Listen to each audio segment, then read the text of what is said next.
Persija Jakarta memang menutup putaran pertama dengan rasa pahit. Namun di balik itu, Macan Kemayoran tetap menunjukkan konsistensi di papan atas, finish di posisi ketiga, tampil produktif di lini serang dan solid di lini pertahanan. Fondasi untuk bersaing sudah terbentuk dengan jelas.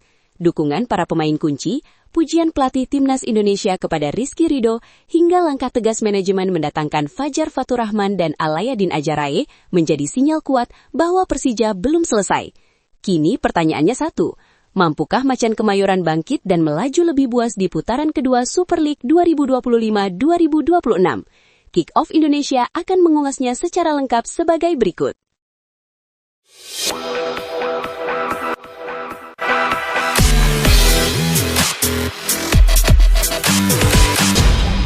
Kekalahan dari Persib Bandung memang meninggalkan rasa pahit. Namun bagi Persija Jakarta, hasil tersebut justru menjadi bagian dari proses menempa mental dan karakter tim. Macan Kemayoran menutup putaran pertama BRI Super League 2025-2026 dengan kepala tegap dan keyakinan penuh untuk segera bangkit di putaran kedua. Penampilan Persija sepanjang paruh musim pertama menunjukkan fondasi yang sangat menjanjikan. Tim asuhan Mauricio Sousa konsisten berada di papan atas dan finish di posisi ketiga klasemen dengan koleksi 35 poin dari 17 pertandingan. Persija mencatatkan 11 kemenangan, 2 hasil imbang, dan hanya 4 kekalahan, serta menjadi salah satu tim paling produktif dengan 32 gol dan pertahanan yang solid, hanya kebobolan 14 kali. Bek Persija Jordi Amat menegaskan bahwa performa tim, khususnya saat menghadapi Persib, mencerminkan perkembangan yang nyata. Meski kalah 0-1 dan harus bermain dengan 10 pemain sejak menit ke-54, Persija tetap berani tampil menyerang dan menunjukkan mental bertarung hingga menit akhir. Menurut Jordi, tim ini terus berkembang, baik secara mental maupun kualitas permainan, dan akan kembali lebih kuat. Nada optimistis juga disampaikan Maxwell Sousa. Penyerang asal Brasil itu menegaskan satu kekalahan tidak akan mengubah arah dan tujuan besar Persija. Putaran pertama dijadikan bahan evaluasi dan pembelajaran agar tim tampil lebih matang di fase selanjutnya. Konsistensi Persija juga terlihat dari performa individu para pemain kunci. Rizky Ridho menjadi pemain dengan menit bermain tertinggi, diikuti Van Besti Sosa, Jordi Amat, Alano Lima, dan Fabio Silva yang berperan besar menjaga keseimbangan tim. Kombinasi pemain Brasil, pengalaman pemain senior, serta potensi lokal membuat Persija menjelma sebagai tim yang kuat dan lapar kemenangan. Kini, fokus Persija sepenuhnya tertuju ke putaran kedua. Ujian awal langsung menanti saat Macan Kemayoran menjamu Madura United di Stadion Utama Gelora Bung Karno. Kemenangan menjadi target mutlak untuk membuka paruh musim kedua dengan momentum positif. Dengan dukungan penuh Jakmania, Persija siap bangkit, tampil lebih matang, dan kembali menantang gelar juara hingga akhir musim. Pelatih Timnas Indonesia, John Hartman, memberikan pujian tinggi kepada bek Persija Jakarta, Rizky Ridho. Menurut Hartman, Ridho adalah contoh nyata pemain liga domestik yang memiliki kualitas di atas rata-rata dan layak mendapat perhatian serius di level internasional. Sejak era Shin Tae-yong, Rizky Ridho memang telah menjadi bagian penting skuad Garuda. Ia tampil konsisten sebagai bek utama dan membentuk trio solid di lini belakang bersama Jay Itzes dan Justin Hubner. Gaya bermainnya dinilai sederhana namun efektif, tenang dalam menguasai bola, serta memiliki pengambilan keputusan yang matang.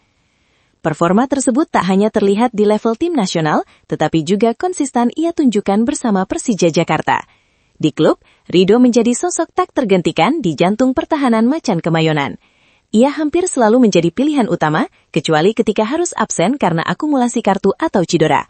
Konsistensi itulah yang membuat Hartman mengaku bangga memiliki pemain seperti Rizky Ridho yang tumbuh dan berkembang dari kompetisi lokal. Dalam pernyataannya, pelatih asal Inggris itu berharap Ridho bisa segera naik level setelah menimba pengalaman selama hampir 5 musim di kompetisi tertinggi Indonesia. Pujian tersebut disampaikan Hartman usai menyaksikan laga El Clasico antara Persib Bandung dan Persija Jakarta yang menurutnya berlangsung penuh emosi dan intensitas tinggi. Tak hanya menyoroti Ridho, Hartman juga menegaskan komitmennya untuk terus memantau Super League. Ia menilai Liga Domestik merupakan fondasi penting bagi masa depan Timnas Indonesia.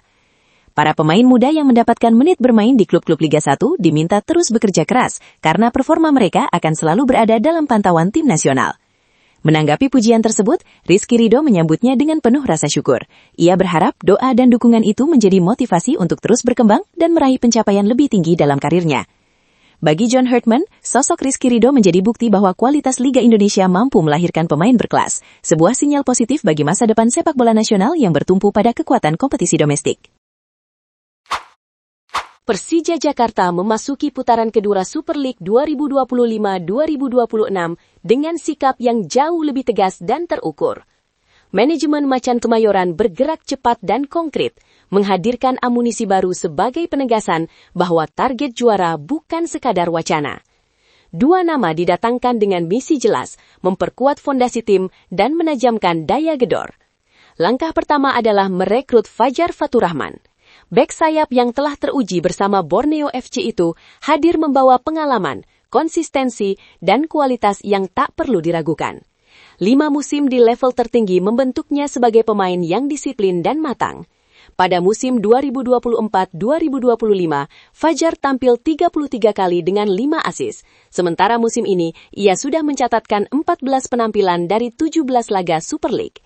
Prestasi individunya pun lengkap, mulai dari pemain muda terbaik Liga 1 2023-2024 hingga pemain muda terbaik Piala Presiden 2022. Di level internasional, Fajar adalah bagian penting skuad Timnas U23 peraih emas SEA Games 2023, bahkan menjadi top skor turnamen dengan 5 gol. Dengan kontrak 3,5 musim, Persija bukan hanya memikirkan kebutuhan jangka pendek, tetapi juga masa depan klub. Tak berhenti di situ, Persija juga mendatangkan Aladain Ajarai untuk memperkuat lini depan. Penyerang asal Maroko ini direkrut dengan status pinjaman dari North East United hingga akhir musim. Ajarai datang dengan reputasi mentereng. Musim lalu di Indian Super League, ia menjadi top skor dengan 23 gol dan 7 assist, sekaligus meraih gelar pemain terbaik. Pada musim berjalan, ia kembali menunjukkan ketajamannya dengan torehan 10 gol dan 5 assist dari 9 laga di 2 ajang. Rekam jejak panjang di Maroko, Timur Tengah hingga India membentuknya sebagai striker bermental juara dan terbiasa menjadi pembeda. Direktur Persija Muhammad Prapanca menegaskan bahwa kehadiran Fajar dan Ajarai adalah bukti keseriusan klub menatap putaran kedua, bukan hanya lewat narasi tetapi melalui pembuktian di lapangan.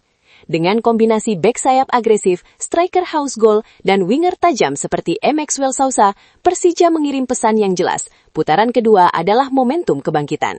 Macan Kemayoran siap melangkah lebih buas dalam perburuan gelar Super League 2025-2026. Menurut lo, setelah menutup putaran pertama dengan hasil yang pahit, proses evaluasi yang terus berjalan, serta langkah tegas Persija mendatangkan pemain baru di bursa transfer paruh musim, mampukah Macan Kemayoran bangkit dan tampil lebih buas di putaran kedua Super League 2025-2026? Tulis pendapat lo di kolom komentar. Jangan lupa like kalau lo suka sama video ini, dan subscribe biar lo nggak ketinggalan update terbaru dari Kick Off Indonesia.